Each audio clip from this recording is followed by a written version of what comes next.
Hey everybody, and welcome to episode 4 of Another Black Podcast. I'm your host Tasha Armstead, and I'm Joel Armstead, and together we are the Armstead.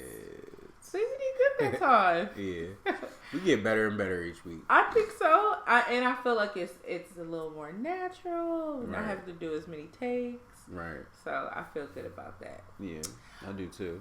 All right, so today we are digging into our second part of our relationship status series. I'm kind of excited about this because because I feel like we're gonna focus on each other in our relationship, and I think although we got to explore, different relationships 2 weeks ago, I think.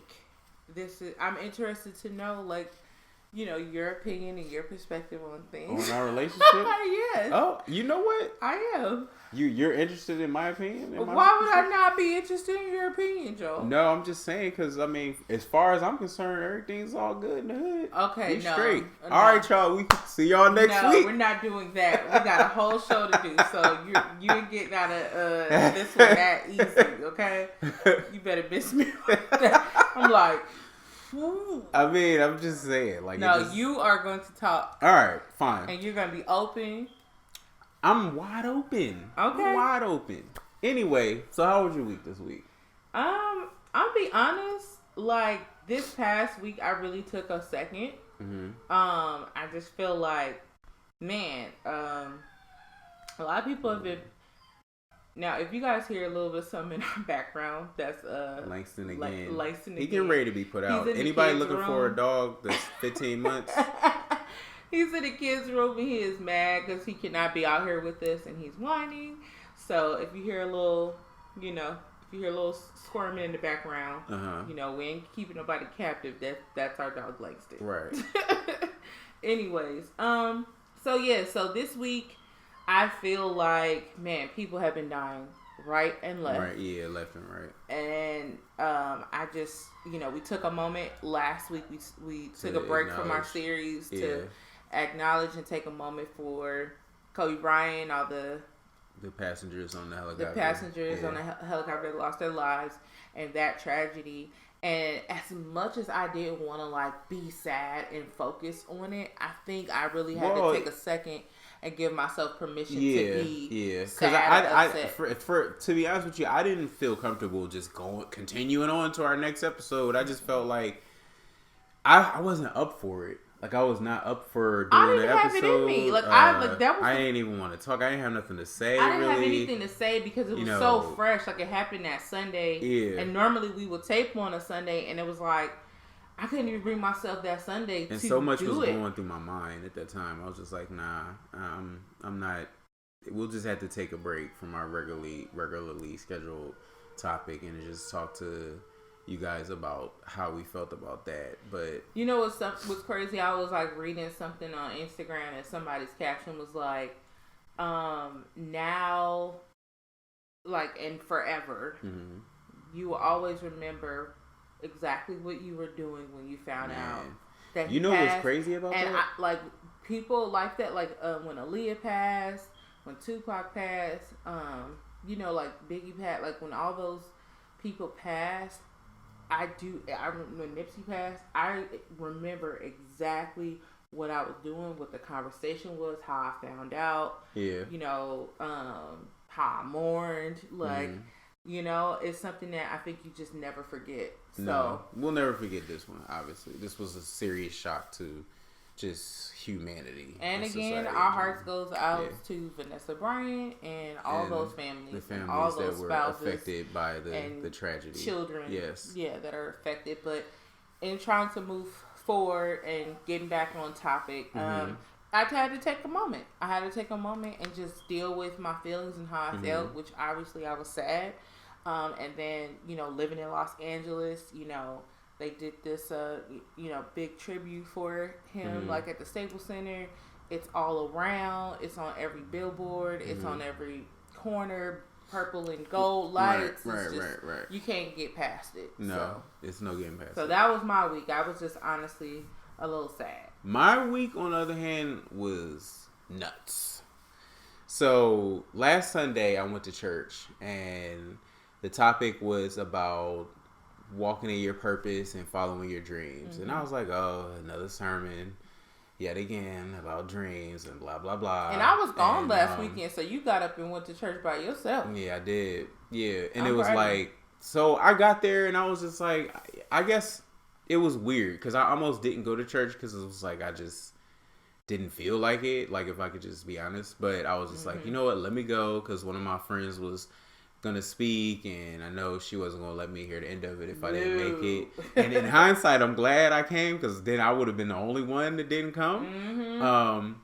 But anyway, so the sermon was about following your dreams and walking in your purpose, and she had said something that was so profound when she was like, all right, we're going to get straight into the word. If you're here right now, you were supposed to be. And the people that didn't make it, it's because they weren't supposed to be here. This word was for y'all. And so laid on thick, baby. She just got straight into it, and she was talking about 4 different people that are represented in the house that day. And they were talking about people like Noah, people that have to struggle with doing something that's never been done before and looking crazy to everybody and trusting in God for something that they can't even fathom. And then they were talking about Jonah, and Jonah was supposed to go do something that God told him to do, but he was too afraid to do it, so he decided to do what he wanted to do. And then there was a person like I forgot who was the other two. Was it Daniel or was it David or something like that? Oh yeah. It was David. Then it was David, and he had to do something no one else could do. I think I'm messing up this sermon, but the point of what I'm making, you could at least tell us what was it about the last 2 people? Do you remember? I can't remember. Oh, okay. But the point that I'm making is, what really got to me is when she called people up to the stage to give their testimony, and someone up there, they were talking about how they've always had good jobs. She was saying that she always had a good job. She always was blessed to be able to work in places where people would look at it like it was the best thing in the world, right? And I was like, oh, I can relate to that. And so she was saying that her whole life she felt like she wanted to do design. Like she had a degree in fashion and stuff like that. And so her revelation was that she was sitting over here working a job that she didn't want, but she had this degree in her back pocket that she wasn't using. Long story short, she talked about how she just ended up leaving her job and just, being scared and stepping out on faith and doing what she wants to do in life. And she was saying, like, I want to say 2 years later, because presently it makes 2 years, but 2 years later, she's still here. Like, she's okay. And so I got to thinking, I was like, bro, like, I always hear a story like that, and then I just be like, it'd be something in me that I just be shook. I just be so shook. Like, I can't even lie. Because you're like, this could be me. Yeah. Right. And so you're like, this could be me, but right now, in this moment, I don't have the courage to do it. So I get home, and I'm just chilling, and then I get the news about Kobe. Yeah. And I'm just like, come on. Like, are you serious? Like, because it's not real. And I never forget, like, I remember I called you and I told you, I was like, you know what, Tasha? I'm done. Like, I'm done. I am still shook, but I'm done and I'm out. Like, and you was like, what did you say? Well, you need to give context of what I'm done and I'm out. Well, I think that's self-explanatory. Like, I'm done working a job that I don't want to work, and I am now quitting. So therefore I quit. Because what? Because I'm not following my dreams of acting and giving myself a full shot at doing that. Having a full-time job, it's like where your hours are 9 to 5, makes it incredibly difficult to do that. And then aside from that, I'm wasting my time there because that's not where I want to be. So I'm wasting my time and I'm wasting their time because I'm not giving them my best, and I'm not going to because I'm just unfulfilled. Yeah. So when I told you, what was your reaction? Well, I'd rather you recount my reaction. you recount. Well, all right, fine. Well, you don't want to recount it, fine. Well, I'm saying. So I told Tasha anyway. I told Tasha how I felt, and her first instinct was, I'm just do it. Like, I'm happy for you. I'm glad that you came to this this conclusion or revelation, and I support you. And I was just, that was the first time in my life, number one, that I was sure about anything. Like, I'm the most indecisive person. Lord. But when I decided to make that decision, I was like, bro, like, although I'm a little nervous about this, like, I'm sure, like, would be the first time that I'm, like, completely leaning on God to just carry us. Because it wasn't like I had sat down and thought about it and created this plan of all this stuff I'm gonna do. Like, yes, there are things I can do, but I'm saying, like, I just say, you know what, I'm done. So Lord, now I'm gonna trust you, because typically I don't, and this is where I am now. I want to just put all my trust in you, and I want to try that on for size in this season of my life in 2020. Walking into my calling, yes. Hoping and praying, fasting and praying. You've been fasting ever since Sunday, with your hungry self. No, I'll just say, like, I was proud of you then. I'm still proud of you now. It takes a lot of guts to do that. And, like, honestly, what really hit home for me was when you said, I'm sitting here and I'm looking at this tragedy, and I'm like, Kobe was 41 when he passed. Mm-hmm. I'm 35, and I feel like, you know, he spent most of his life creating a legacy that will live on forever. Right. He spent pretty much his entire life chasing after a dream, and working towards that. Mm-hmm. And he was able to succeed at it and build on it. And he, for real, has been doing this since he was 18 years old. Right. So, you know, I'm sitting here, you know, wishing and wanting things to change, but I have to be the one to change it. Mm-hmm. And, you know, although I've low-key been waiting for you to come to this conclusion and to feel good and know that you're super gifted and super talented, and just have that extra belief in yourself to know that you can get out there and make it. Right. You know what I mean? Because you have such a supportive wife who also has, you know, similar dreams and would understand. Right. I'm just glad that you finally arrived to that place, because like I told you then, you know, I felt like I had been praying, and that was revealed to me a long time ago that this was supposed to happen like this. Like, you were supposed to step out on faith first, you know, and then I would soon come, you know. And the crazy part about it is, you know, my side of this is like, I had been wanting to get out of my job for a long time. Right. And I've been expressing to Joel for a while that, you know, I'm tired. I just feel like I said on the second episode, where I don't know if it was second or first, but I felt like I was failing at everything. I just felt like it's not enough of me to go around, and I would prefer for you to, like, take care of everything for a second and allow me to not just sit back and not do anything, but allow me to cultivate and create some things and some situations that would obviously, you know, bring in income and allow me to figure out how to be like a creative entrepreneur, per se, from home, so that I can get a handle on our household, so that I can, you know, move in excellence in that way. Because, to be honest, it is very hard, you know, to be at work all day and then get home with the kids, and again, homework, food.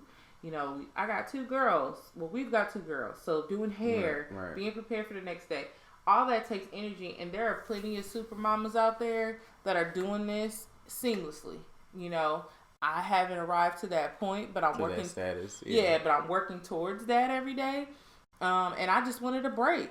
I wanted to be able to, like, write every day and have that time to myself. And I just felt like, to be honest, I felt like when I would bring it up to you, I didn't always feel supported in that way.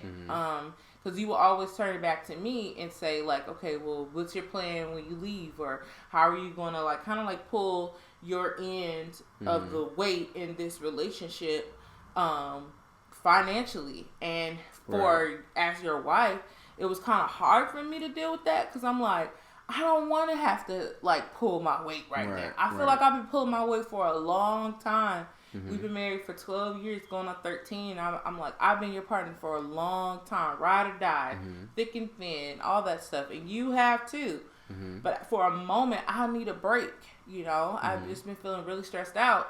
So when you said that on Sunday, I was super happy for you, super excited for you, like your wife, your support system, your teammate, your cheerleader, your friend. Mm-hmm. But it wasn't until like a couple days later, it started to settle in that, oh, I have to go back to work. Right. You know, because, you know, you were working our full-time job and side hustling, you know what I mean? And trying to balance the two. And I felt like, but I'm going to have to keep going back into this same job that we both don't like. Right. I'm going to have to keep subscribing to this life that I'm unhappy with. Right. And like I told you earlier this week, I had to realize that, you know, my support for you in this moment is more important than me being upset because I didn't go first. Right. Or I didn't get an opportunity to leave my job first. Right. My support to you is, again, it's all those things that I named, but really just to see you get your shot and see you do something that you've never done before. Right. I think too, also it's important to give context to, although I left my job, I'm like Ubering full time now to compensate and maneuver around the things that I need to do looking for different jobs. and looking for different things to actually make this work. And also too, you know, in our relationship, like historically, I was the one that would sort of like take a step back and allow you to go forward. And it was 50-50, me wanting you to me wanting to support you, but then also me being afraid of being in charge and having all this stuff on my shoulders. And so it was easier for me to say, well, Tasha, you just go first and I'll just work. And, you know, it's easy to not believe in yourself. It's real easy, right? So I'll just choose not to believe in myself. I'll believe in you, but I'll hold down our family, right? That's typically my role and what I'll say and what I'll do, what goes through my head. And so, but then I looked at the last 13 years of our life and like where we are now and how we're not where we want to be. And I just don't feel like that particular practice works for us anymore. Like it was okay back in school when I could say, well, I'm gonna drop out. Tasha, go ahead and just finish school and I'm gonna just stay at home with Sanaya. I'll take care of her, bring her up to you on the weekends, and I'll work. And I did that, right? And I told myself, I'm supposed to do this. This is what a good man does, right? But really what it was is I was super depressed and I didn't have it in me to just pull through to graduate on time because I was going through something. Yeah. I wasn't prepared to be a father or let alone be a husband at 20 years old. Or I think I was, 20 or 21 years old. And so didn't know it until you were like in it. Right. You know what I mean? And so the thing about that is over time, like as you grow and you go through things and you realize like, man, I'm not happy. Yeah. And I know what would make me happy and I'm not doing it all because I'm afraid. And so now that I'm really seriously putting myself in the most vulnerable position I've ever been in my life. Yeah. I'm just going to do this because I feel like I don't have any other option in terms of like, what makes sense. Like what makes sense doesn't make leaving a sustainable income doesn't make sense, right? But the act of putting your faith in God does make sense according to what I believe. So how it makes sense for me in my head is, okay, you're not leaning to what you know, you're leaning to what he says that he'll do for you. So inevitably you're gonna win, right? I think it's also important for us to be like give some context to our viewers in terms of like just digging even a little bit deeper. And I know this is really super open, but I feel like as you grow and as you grow older as an adult and you begin to evolve, just like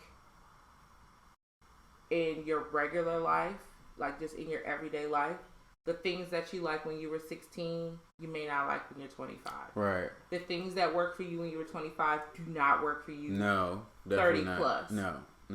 And I think for me, from 30, at least from 29, 30 to now, that practice of, you know, you go before me, or I'm too scared to do X, Y, and Z, that started not to work for me either. And I wanted to be in a position where I could fully trust and support and lean on my husband being the brave one, the one stepping out, the one, you know, making all these great decisions for our family. And there was a sense of like disappointment and during that time frame when you weren't doing those things. But what ended up happening to me is like I was disappointed, didn't all the way know how to like verbalize that to you without feeling like, oh, I might be hurting his feelings. I don't know how to say this. We may not have even been in a place where I could articulate that to you and it be received well without us arguing, you know what I mean? Or it being turned back on me, you know? But what going through that did for me was it started making me look inward. Because I said, okay, well, hold on for a second, Tasha. You may not like something that you're seeing in your mate, but another thing is too, like, you know, women, they also set the tone of the household. You know what I mean? Like, although, you know, you may want your partner to be a certain way or do a certain something, maybe it can start with you. Maybe the change needs to start with you. Maybe you're just unhappy with you. Maybe you need some healing. Maybe you're going through some trauma. Maybe you don't believe in yourself. You know, maybe you don't know your own worth. Maybe the things that you can pick and find wrong with someone else, your spouse, your friend, your mama, your daddy, parents, whoever, your kids, it might just be a reflection of what you need to work on in yourself. And so during that time frame, I started trying to do the work. And what I realized is that I started doing the work, then you started doing the work. You know, and once we both got on that path of like really looking inward, you know, getting deep and being very spiritual and intentional with our life, I feel like things started changing for us as individuals, which eventually started making things change for our relationship. Right. That's true, because the thing about relationships is no problem is all one person's fault. Yeah. Like in relationships, it takes two people to create a situation.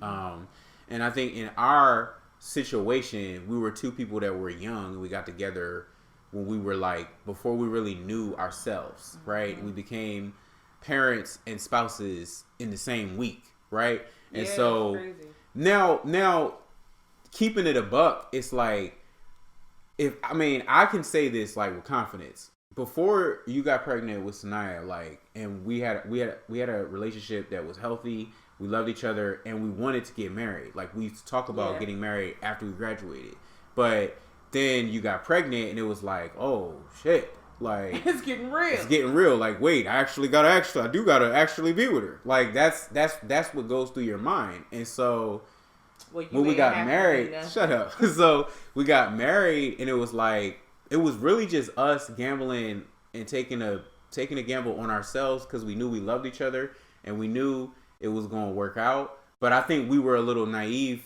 in that we thought all of what it entailed. And then for a second, I think we both come from divorced parents. Oh, yeah. So I feel like neither one of us have really had a good example of what a healthy relationship look like.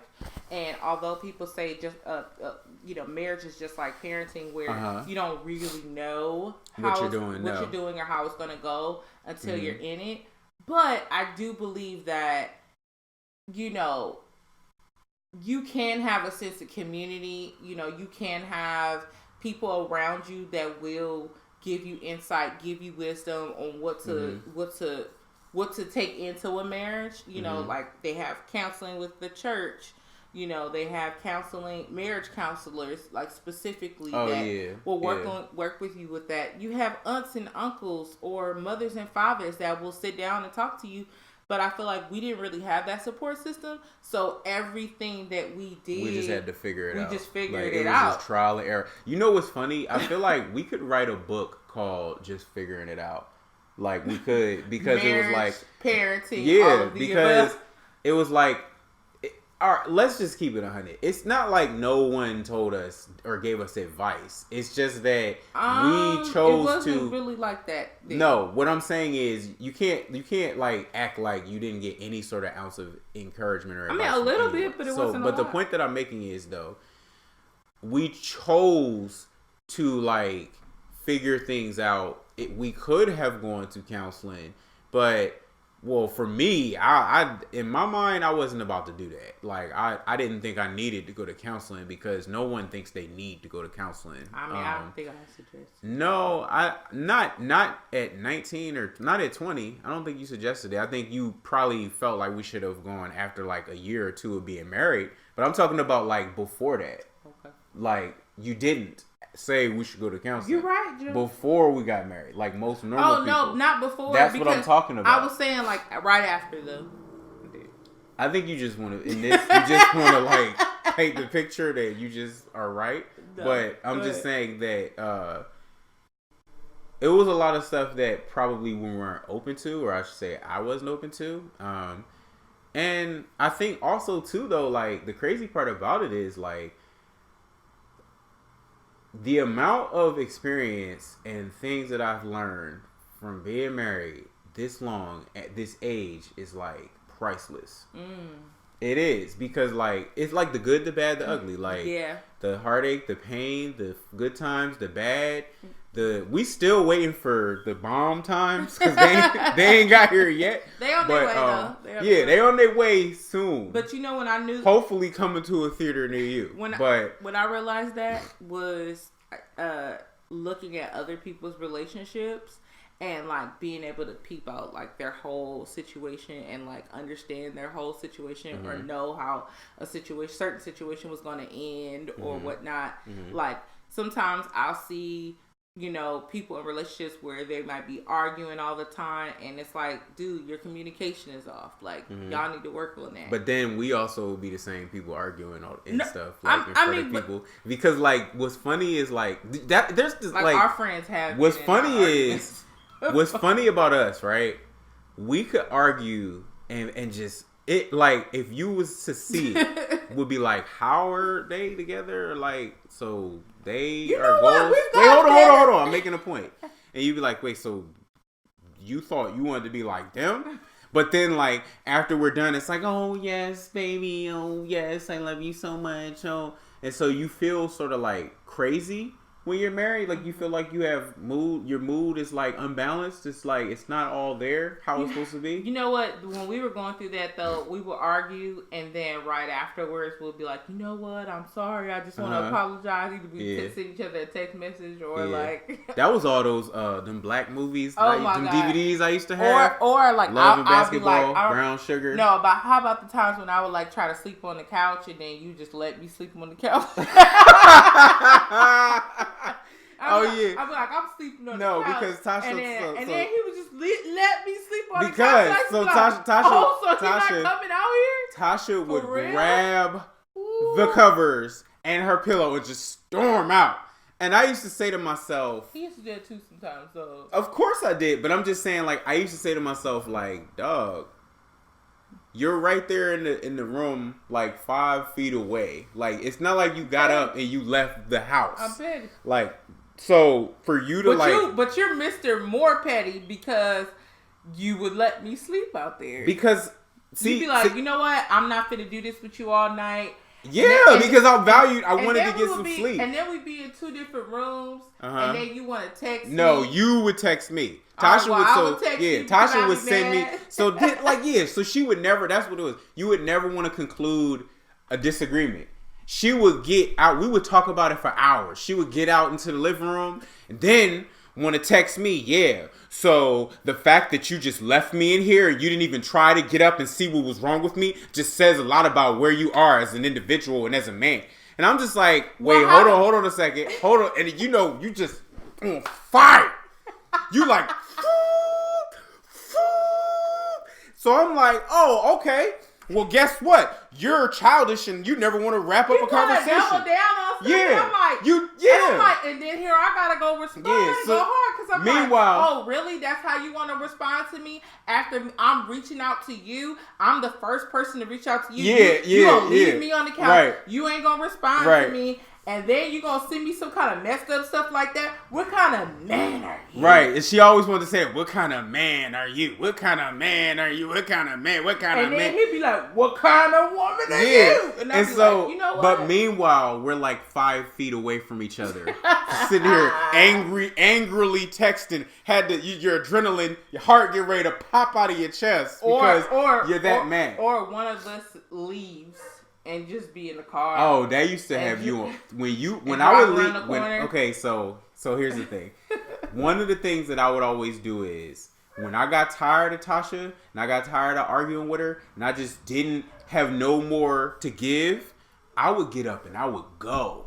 And I'd be like, oh, you gonna leave? And she was quick to threaten me with like, don't come back. Right. Mind you, we both stay in a place that ain't ours. So you gonna kick me out of some shit that ain't yours and it ain't mine. So I would get up and I would leave because what it was is I needed a moment to cool off, right? Like I physically did not need to be around you because I needed to actually come down. Like the flames needed to come out because for some reason, the way we would communicate is it was just dagger, gasoline, dagger, gasoline. And right? then you want to, and then wait, I want to add this too. Couples, don't bring up old shit. Oh my God. When you're arguing, word advice: don't bring up old shit. Don't bring up stuff that you have already probably argued about, had a conversation about, gotten past, probably went to church about, prayed about, cried about, made love afterwards once you thought you forgave each other. Right. And then you're going to keep bringing it into arguments. Yeah. Like, and that's what I mean by like the priceless education in relationships that I've learned. We had to pretty much figure it out. Because we had to figure that stuff out. Like now later, we did actually do the work and go to counseling and get some tools and try to understand, how to communicate better. Then we found out about love languages. And then every 5 minutes, every 5 minutes is, see, if you paid attention to what my love language was, you would know that I like adoration and acknowledgement and taking responsibility. And I'm like, well, if you understand what mine is, sex, more sex, and more sex. I want touch. My love language is touch, sexual healing. All right, look. Praise. I want praise. Look, I'm not gonna deny that. Okay. I was like, touch. Your language is what it is. How your love language touch? I can't help that's what my language is. All right, it is what it is. Anyway, we say all that to say we figured out how to communicate with each other in a way that is respectful, because a lot of times I would find myself talking to Tasha like real crazy, right? And it would be like, in my mind, I'm not thinking I'm talking to her crazy because he would be very this loud. This is like what I would know. Now, I say this with love. I say this with love. It's not aggressive, but you're saying stuff really loud, Tasha and I don't herself like is a very loud individual, and so I tend to have to elevate my voice some octaves. But the way you want to elevate is like, bruh. No, but listen. No, because I'm making my point. Let me make my point. So I can make mine, all right. Please. So, I used to talk super loud because we were both over talking each other. Mm-hmm. But then I realized that because I'm doing that, neither one of us can hear anything. And one of our friends used to say, y'all, it's like y'all are like bulls just ramming into each other. Like, not really like taking a moment to hear one another and respond and listen. You know, and go ahead, make your point. Okay, so for me, I'm gonna address two things. Mm-hmm. I didn't like we used to like leave because I didn't realize this until like until I was going through my like self-awareness and therapy and all that stuff. And like my dad, wasn't in my life like that when I was a child, so pretty much. He walked out on me. Mm-hmm. And so when you would leave, for me, it triggered, I believe, abandonment issues that I didn't really realize that I had until you actually would do it. And so it would infuriate me. Mm-hmm. And so I hadn't really, I'm a very happy person. I try not to get upset at things, all the time. Right. And so it wasn't until certain things were triggered in me, and I didn't even know what that word meant in relation to my feelings and trauma, but it wasn't until those things would happen that I would get triggered and realize, I didn't even realize it in the moment when it was happening, but I would get really, really upset. And I come from really aggressive, like a background of like really aggressive women in my family. Right. Like the women in my family are super hood, which is one of my biggest pet peeves in the world, Craig. And the thing is, like the women in my family don't really give a fuck.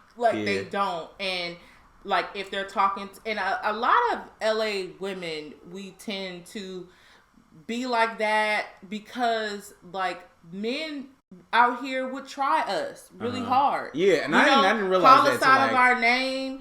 I didn't realize fight that us, until I actually saw it. And I was like, okay, now I can see how they can be super aggressive. Joe never understood why I never was afraid. And this was something I had to work on. And, I had to work on, like, being in control of my feelings and also understand it's not that a woman can't go toe-to-toe with a man, but just physically, a man is obviously stronger than a woman. Mm-hmm. To me, it has nothing to do with place, like woman's place, man's place, because I feel like a lot of men like to be very disrespectful to women and think it's okay to get away with that shit. Well, that's some men. Not a lot of you men, don't always have the opportunity to have a brother or a cousin or a boyfriend or husband there to defend you in those times. Right. So growing up, we had to defend ourselves. We had to, if a dude was talking shit to you, you had to talk shit back. Right. Or you had to talk shit to him so bad that he would leave you the fuck alone and he wouldn't try you anymore. Right. And so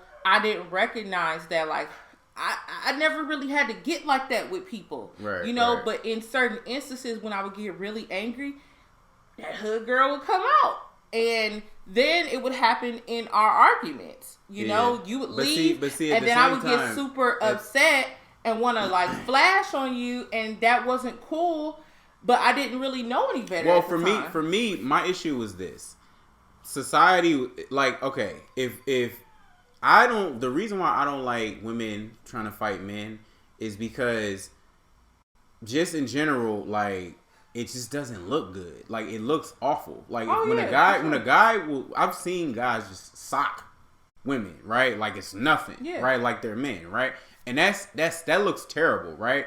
And so it's like, it looks bad when a woman is trying to fight on a man. It does. And so when a woman puts herself in that position to be vulnerable like that, it's like, all you're doing is perpetuating the violence that didn't have to take place. Right. Like, it's not about staying a woman's place. It's like, you do understand that there's not a lot of scenarios where a man can hit a woman and it's okay. Right. Typically, it's like, he hit the woman and that's it. Mm-hmm. He's going to jail and that's just going to be what it is, right? Even in situations where a woman put her hands on him first, it's just always going to be a little because he's a man. Yeah, because he's a man. So I don't like when women are ready to fight guys for that reason, not because they should just stay in their place and be quiet. Yeah.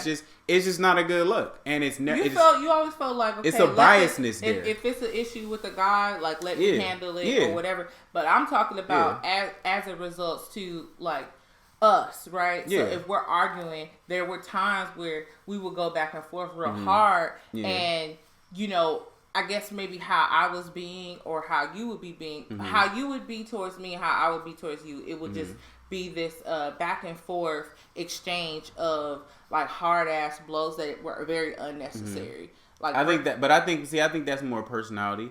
I think that's pride. Like I'm like at the end of the day, both of us can be prideful. Yeah. And I think that it was just an example of not really knowing how to give that person respect. Because this is the funny thing. When we actually decided that there's a limit to how we're going to address one another, we really wouldn't get in those type of arguments to where we're ready to like be done with each other, ready to walk out. I'm not no longer getting in the car and leaving because I'm not feeling disrespected. Right? And you're not. We placed boundaries on our relationship. We replaced boundaries. We talked about like how we wanted to be talked to. Yeah. Right? What's not cool? Like what's a red flag for us? Yeah. This is a trigger for me. And really all those things, that whole conversation, it goes back to communication. Yes. It goes back to talking about the stuff you don't want to talk about. Being open and honest, not only with yourself, but with your partner. Right.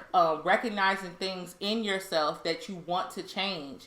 Like, that's so important to see yourself and know, like, this ain't cool. This is not right for me to be like this. No. And you deserve more than that. Oh, yeah. I deserve better as a person, right? To treat myself better in like what is it called, like you know what I'm saying, like how you carry yourself and how you present yourself. I need to do better in terms of that, and so I need to unlearn some of these like bad habits and ways of communicating that not only isn't a good look for me, but it's also not a good look in terms of respect and love. Well, and you don't want your kids to inherit that behavior. Hell no. Yeah, but I think too, like, it starts with both people wanting to be better, because like I had got to a point, and I know you had got to a point where we both were like, you know what, if we're gonna continue to be together, because like we ain't gotta be together, like we're both relatively still young. Like when we would go through this, we would both keep it 100. Like, I'm young, I can move on, and I would be like, I'm young, I can move on, right?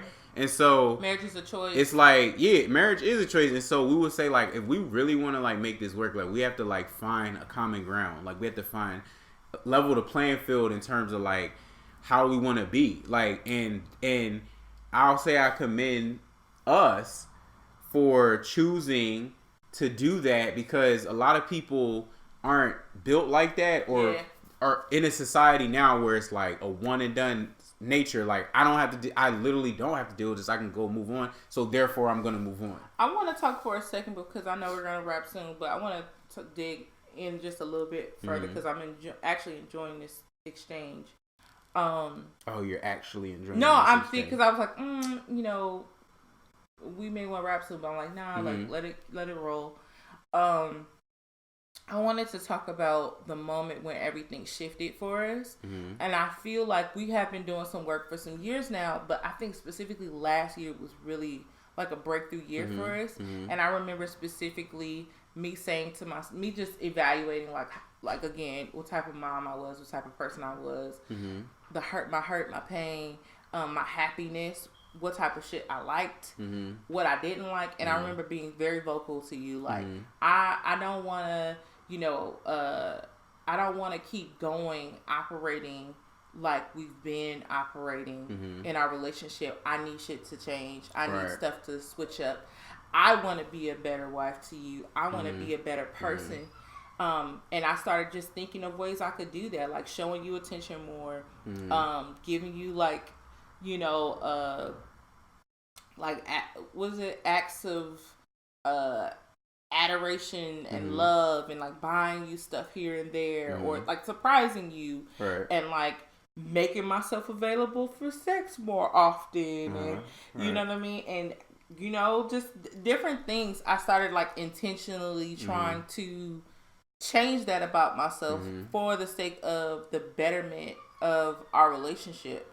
So, and I remember also saying like when we don't like what each other is saying, or we are having a disagreement of some sort, let's lead with love. Oh yeah, that was Tasha always says, "Let's lead with love," and I used to be like, oh. But it is true. Like when you come from a place of knowing that you love this person and you respect them, it makes it way easier to talk. Like regardless of what your issue is, like whatever it is, however mad they made you, like when you lead with the understanding that you love this person and you're giving them the benefit of the doubt, you don't go so hard on them, and therefore they're able to receive what you say, and half the time they'll come correct after that. Like, and I think also talking about what you need versus what a person's flaws are, it's more productive. Oh yeah, for sure. You know, I feel like it's counterproductive to say, you know, you aren't this, right, and you should be this, right, and the person either isn't that or is, you know, it would like that scene, like that movie, The Marriage Story, when they was just throwing daggers at each other. Oh yeah, they were like, movie. And you know, I would say that movie was good because it was realistic. Yeah, like that situation could happen to anybody, and it was an example of a relationship that was dead, but the people in it didn't realize it. And it was just like, and you could tell when we met them, they were just staying in a relationship for the sake of being in a relationship. Yeah. And they knew the relationship had been over, but they were just like staying. But and that's why, like, I think the guy was basically like caught off guard. Like everything was cool until you just decided it wasn't, because that's how they showed it to us. It did look like that, but then the more they dug into it, we saw that like he basically took her for granted, and he just didn't really care about what she wanted. Inside. Yeah. But and he was like naive to like what the situation was. For sure. He was. And I think that movie was really good. Hey, watch The Marriage Story. Yeah, watch The Marriage Story. Was that Netflix? It was on Netflix. When y'all get a chance. They're not paying us for this, but you know. That's all right. I mean, I love the movie. Yeah. I would tell anybody to watch that movie. Okay, so I feel like right now, before we wrap, I feel like right now we're in a certain space. Like, you just took this huge leap on faith. You know, you have my support. You also know that I'm supporting you, but I'm also going through my own thing right now. Right. Emotionally, because I am still trying to, you know, get to your place. Get to my place and get clear on, you know, my next steps and not feel bad because, you know, I'm still working and want to be free. Right. So like, how are you taking all of that in, and how do you feel about our relationship status right now? How I today? See it is this, because I've been saying to you, like, for me, like, you're not gonna be in that place much longer, because for the first time in my life, I am sure that I'm gonna win and I'm gonna be successful. Yes. And I have faith. Like, I actually do believe. Like, I'm not scared. I'm not like confused. I'm not like, well, maybe I'm not hesitant. You know what I'm saying? But aside from me feeling that way, like how I truly feel has nothing to do with me. It has it's my belief that for some reason you are going to be okay and you're not going to be in that position much longer. It's just a matter of God saying yes to something that you're waiting on. And that's why I say I feel like you're going to be fine, because it has nothing to do with me. It's not nothing that I can do or say that's going to change how you feel. It's literally something that I know without a shadow of a doubt is that you are going to be fine, and it's almost over. And with me knowing how you feel, that's why I've been trying to continuously, you know, affirm you and reassure you that you're going to be all right, and let you know that I see you and I see your sacrifice and what you're doing for our family, and I got you, and it's not going to be in vain, basically. It's crazy because, like, I think my support to you is like, I see you and I see your sacrifice and I see your bravery.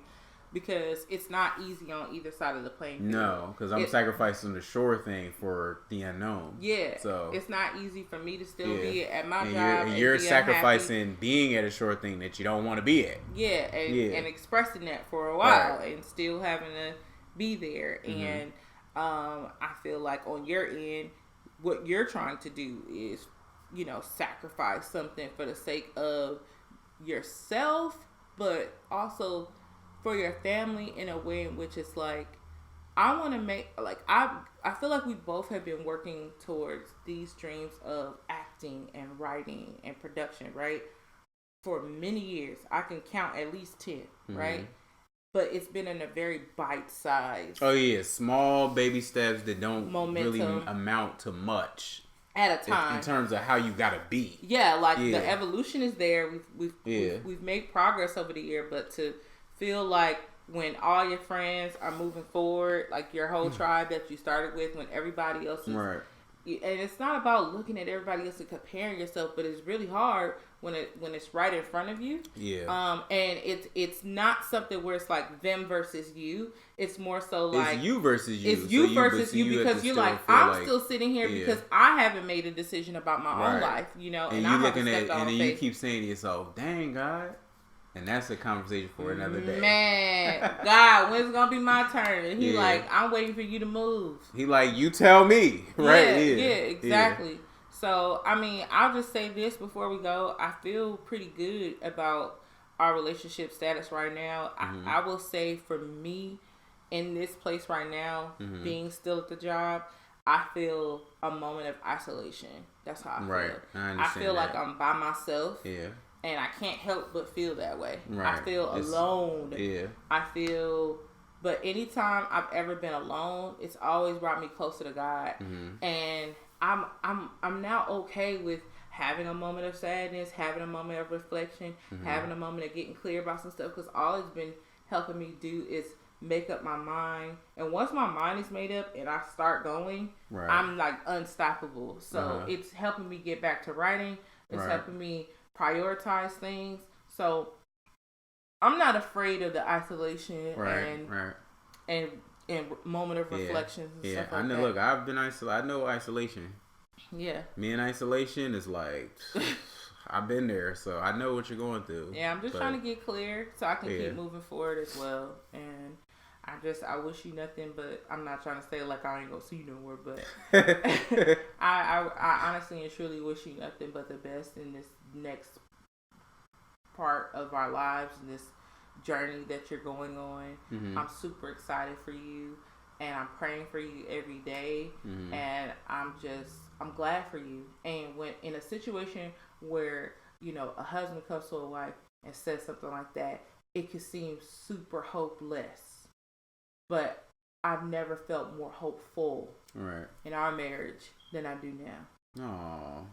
I do.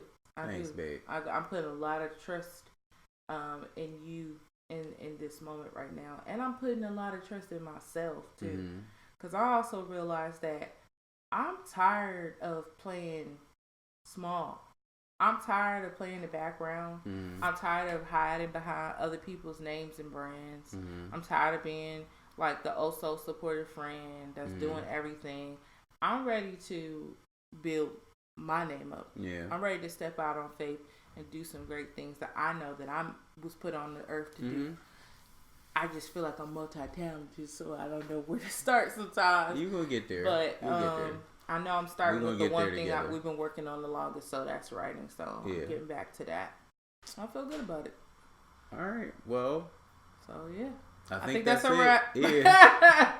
We done talked to death. All right, y'all. Talk to you later. See you later.